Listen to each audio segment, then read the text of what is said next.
A very good morning, students. In our topic sports and nutrition, our we were discussing about macronutrients.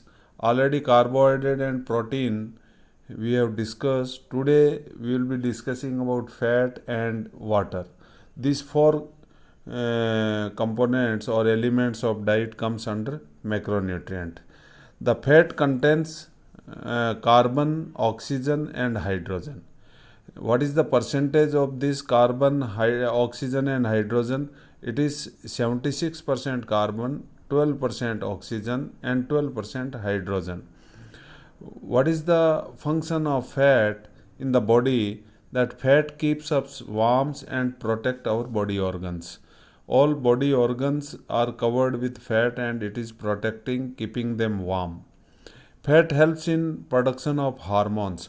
Different type of hormones are needed in the body. Even digestive juices are needed for digestion of food.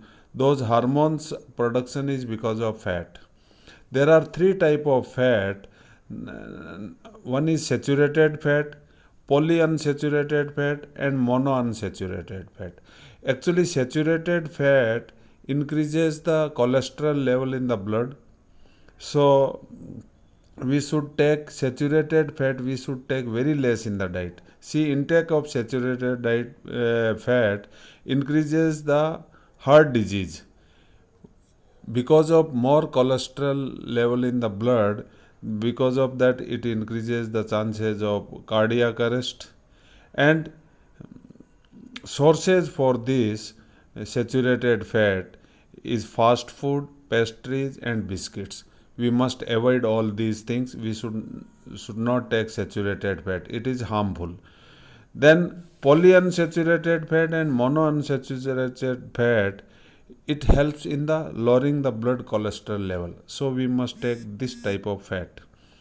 This is fat are essential in diet, but it should be limited. See, fat also provide calories.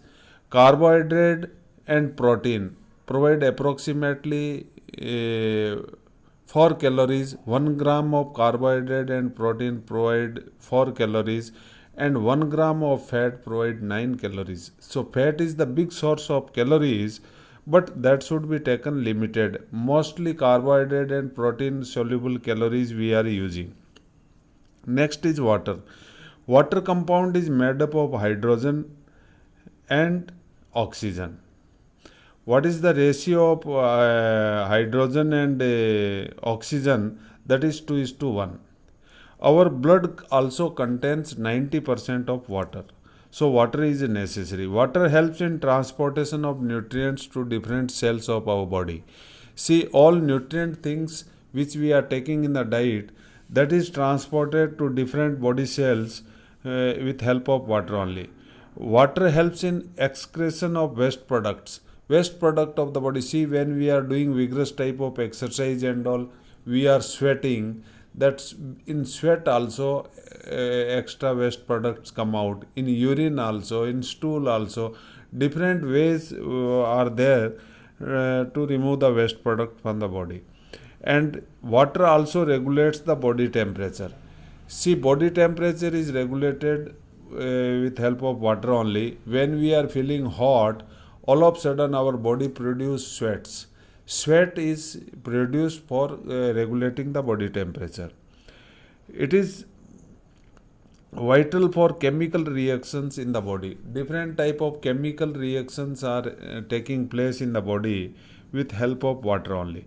Now about water, there are two opinions of UNICEF and USDA, that is United States Dietary Association. Now UNICEF says that water should not be coming in macronutrient, and United States Dietary Association, they say that it should be taken in the macronutrient.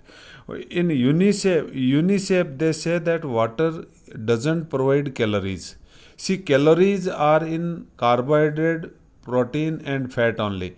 Water doesn't provide any calorie. It is a source of transportation of nutrient to different cells, regulating the body temperature and Even blood also contains 90% of water.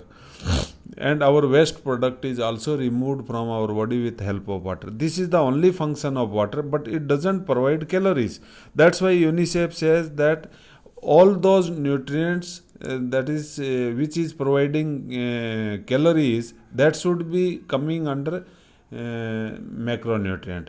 But what United States of Dietary Association say, that those things which is taken in more quantity, more amount, that should come under macronutrient. So finally it is coming under macronutrient, because water is also needed in more quantity, and fat, carbohydrate and protein also needed in more quantity. Remaining two elements, that is vitamins and minerals, they are taken in very less quantity. That's why they are coming under micronutrients. Now our next topic will be about micronutrients. Now today's lecture is over here. You might have understood about the macronutrients and why water is included in macronutrient, and further we will be discussing about micronutrients. Thank you. Have a healthy day.